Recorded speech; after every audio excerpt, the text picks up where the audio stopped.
데살로니가전서 5장 1절에서 3절입니다. 형제들아, 때와 시기에 관하여는 너희에게 쓸 것이 없음은 주의 날이 밤에 도둑같이 이를 줄을 너희 자신이 자세히 알기 때문이라. 그들이 평안하다 안전하다 할 그때에 임신한 여자에게 해산의 고통이 이른 것 같이 멸망이 갑자기 그들에게 이르니니 결코 피하지 못하리라. 아멘.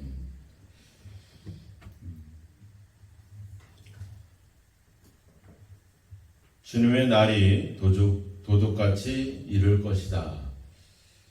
이 말의 의미는 우리가 생각할 수 없을 그때에 또 갑작스럽게 그렇게 임한다라고 하는 사실입니다. 이 이야기는 어떻게 보면 우리에 대한 이야기는 아니죠. 우리는 이미 예수님이 다시 재림하실 것이다, 강림하실 것이다 라는 사실들을 알고 있고 또 믿고 있고 또 심지어 기다리고도 있습니다.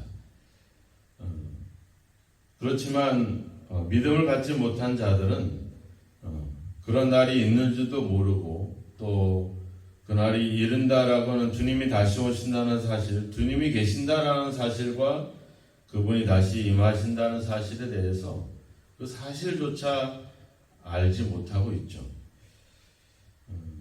그렇지만 우리에게도 한 가지 우리가 가지는 맹점은 또 우리도 그때와 그 시간을 그 시기를 우리가 알 수 없다라고 하는 사실입니다. 그래서 우리는 그냥 믿지 않는 자들처럼 지내는 것이 아니라 그때가 언제인지 알지 못하기 때문에 우리도 더 깨어 있어야 되는 그런 신앙이 되어야 된다는 사실은 바로 그런 시기와 때를 알지 못하기 때문에 그렇습니다. 만약에 우리가 그때와 그 시기가 마냥 기다려주고 마냥 미뤄지고 있다는 사실 때문에 우리도 그냥 늘 편안하다 안전하다 이렇게 세상 사람들처럼 그렇게 지낸다면 그들과 예수의 재림을 모르고 기다리지도 않는 자들과 다를 바도 없겠죠. 우리는 그날이 반드시 임한다는 사실을 믿고 그 때를 준비하는 그런 마음가짐으로 살아야 될 것입니다. 데살로니가 성도들은 여러 가지 주님에 대한 믿음이 확고하긴 했지만 예수님의 재림에 대해서, 예수님이 다시 강림하신 것에 대해서 정확한 사실들을 알 수 없었고 또 이제 믿음을 막 시작하는 사람들이라 그 자기의 죽음에 대한 운명, 자기의 어떤 장래 앞으로 어떻게 될 것에 대한 그런 어떤 막연한 생각들로 이렇게 혼란 속에 있었죠. 그래서 바울은 정확하게 이야기하죠. 우리가 소망이 없는 다른 사람들처럼 슬퍼하지 말자. 우리가 죽음 이후에 우리가 주님께서 강림하실 때 우리가 주 안에서 일어날 것이다. 살아날 것이다. 그리고 살아있는 자들도 주님 공중에서 주님을 영접하게 될 것이다. 이렇게 얘기합니다. 그러니까 죽음 이후에 또 우리 장래에 우리의 운명은 바로 예수님과 더불어 다시 살아날 것이다. 근데 더 중요한 것은 어제도 우리가 잠깐 봤지만 살아난다라고 하는 개념보다도 더 중요한 것은 우리가 항상 주님과 함께 있다라고 하는 사실입니다. 그것이 바로 오늘 앞서 4장 17절에서 사도 바울이 이야기한 거죠. 우리에게 가장 큰 위로는 우리가 죽었다 살아나고 또 영원히 죽지 않는 그런 것보다 그 모든 것들을 주관하고 있는 우리의 생명이신 예수 그리스도와 우리가 항상 또 영원히 함께 있다라고 하는 사실, 그것이 우리에게 큰 위로가 된다라고 하는 사실입니다. 우리가 믿는 예수님이 결코 우리를 버리지 않고 죽은 우리도 살리고 살아있는 우리도 영접하실 것이라고 하는 그런 어떤 사실들이 우리에겐 위로가 되고 또 우리가 여러 가지 당하는 시련과 고난과 박해를 견딜 수 있는 그런 힘이 바로 거기서부터 온다라고 하는 사실입니다. 그래서 바울은 그 시간과 그 때를 우리가 알지 못하지만 우리가 그 때를 준비하고 그 때를 위해서 깨어 있어야 된다 이렇게 이야기합니다. 언제 임하느냐? 첫째는 도둑같이 임할 것이다 이렇게 말했고, 두 번째는 평안하다 안전하다 그때에 임하게 될 것이다. 우리가 누가복음 12장에 가보면 그 어리석은 부자에 대한 비유가 나오죠. 어떤 실제로 형의 재산을 좀 나눠달라라고 하는 유산 상속의 문제로 찾아온 그 동생에게 예수님이 비유로 말씀했죠. 어떤 부자가 소출이 많아서 쌓을 곳이 없을 만큼 소출이 많자 창고를 짓고 곡간을 져서 거기다 잔뜩 채워놓고 뭐라고 합니까? 내 영혼아, 내가 여러 해 쓸 물건을 많이 쌓아두었으니 먹고 쉬고 먹고 마시고 즐거워하자. 그런데 주님이 그러죠. 오늘 밤 내 영혼을 내가 도로 찾으리니 이 너희가 예비한 것이 누구의 것이 되겠느냐.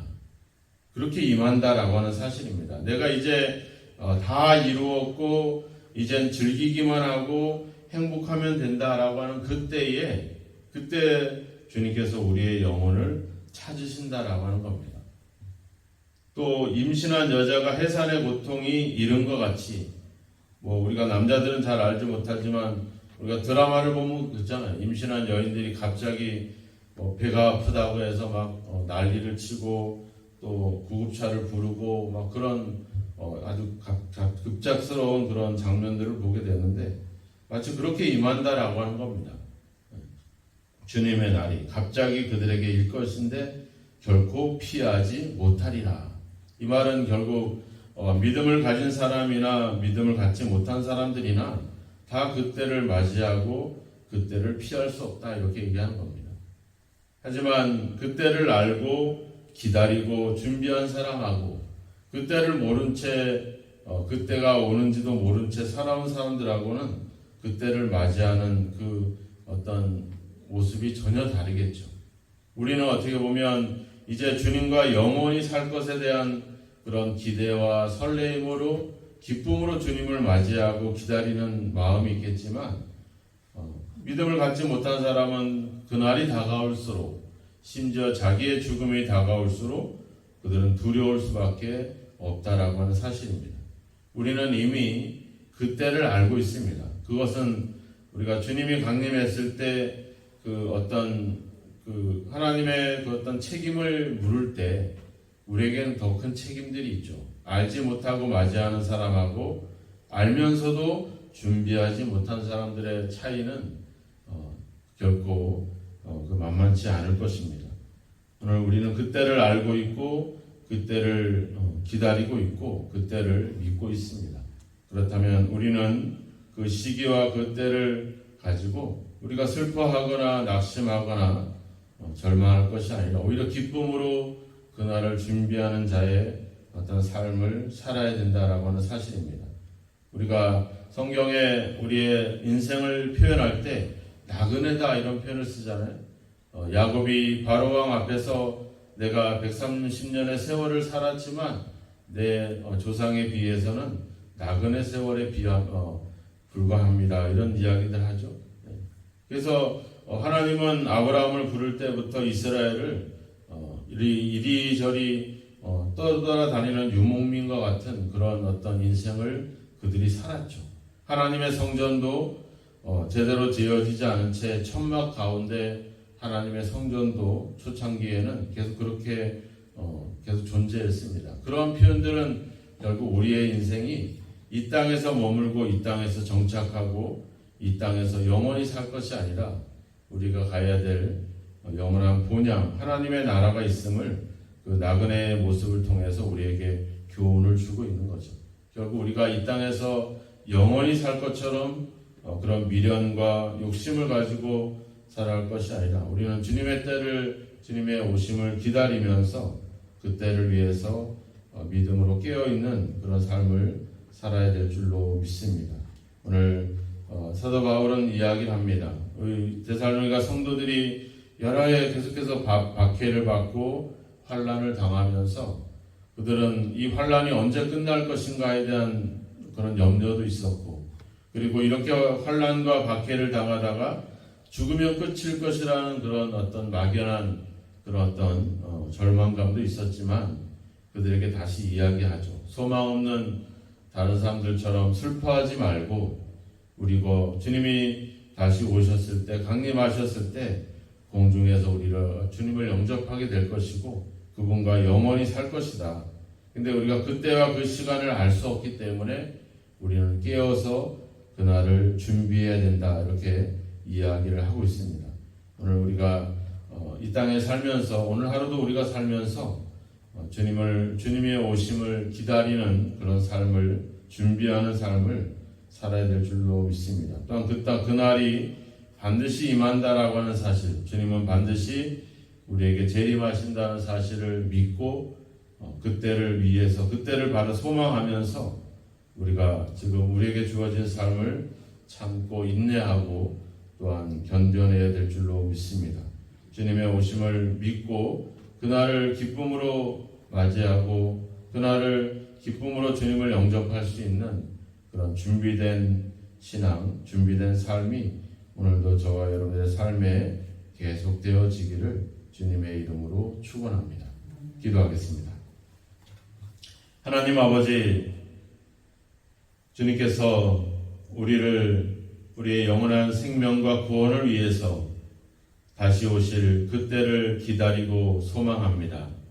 하나님, 그때를 알 수 없고 그 시간을 우리가 알 수 없다 할지라도 아버지 막연하게 또 아버지 절망 가운데 기다리지 않고 기쁨과 아버지 설레임과 또 아버지 소망 가운데 주님을 기다리고 준비하는 저희들의 삶이 되게 하시고 주님의 다시 오심이 우리에게 큰 힘이 돼서 현재의 고난과 현재의 어려움을 참고 인내할 수 있는 그 부활의 소망이, 재림의 소망이 저희들 속에 있도록 주님 우리를 붙잡아 주옵소서. 세상 사람들처럼 불신자들처럼 아버지 주여 주의 오심을 아버지 모른 채 또 준비하지 않은 채 믿지 못한 채 아버지 주여 갑작스럽게 도둑과 같이 맞이하는 그런 그날이 되지 않도록 우리와 하여금 늘 깨어서 그날을 준비하는 심정으로 살아갈 수 있도록 주님 인도하여 주옵소서. 오늘도 우리에게 주어진 삶을 열심히 성실히 부지런히 살아가지만 이 땅에서 미련과 욕심을 두지 않게 하시고 주님의 오심을 준비하고 예비하는 자의 삶을 살아갈 수 있도록 오늘도 우리를 인도하시고 함께 하옵소서. 예수님의 이름으로 기도하옵나이다. 아멘.